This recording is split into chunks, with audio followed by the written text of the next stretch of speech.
রাজধানীর আজিমপুরে এই মুহূর্তে শিক্ষার্থীদের সাথে অভিভাবকরাও কিন্তু এসে যুক্ত হয়েছেন। আমরা যেমনটি দেখতে পেয়েছি যে এখানে বিভিন্ন কলেজ এবং স্কুলের শিক্ষার্থীরা, আমরা ক্লাস 6, 7 এবং 8, 9 পর্যন্ত শিক্ষার্থীদেরও কিন্তু এখানে আন্দোলনে অংশগ্রহণ করতে দেখেছি। আপনি ক্লাস 10-এ পড়েন কিন্তু আপনি সড়কে বেরিয়ে এসেছেন, আপনার নিরাপত্তা কে দিচ্ছে এখানে?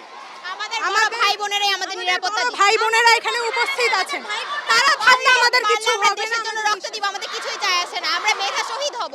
একবার যখন আমরা রাস্তায় নেমেছি তখন আমাদের বড় ভাই বোনদের ন্যায় বিচার পাইয়েই ছাড়বো, এটা আমাদের প্রতিশ্রুতি। কি আপনাদের হাতে এটা কি? বেলুনি। এগুলো অন্তত আমাদের তো আত্মরক্ষা করা লাগবে। এই আমাদের কাছে তো আর অস্ত্র নাই, অন্যান্য মানুষের কাছে অস্ত্র আছে, তারা আমাদের উপর ঝাঁপাই যে তোমাদের যা কিছু আছে তোমরা তাই নিয়ে চলে আসবে।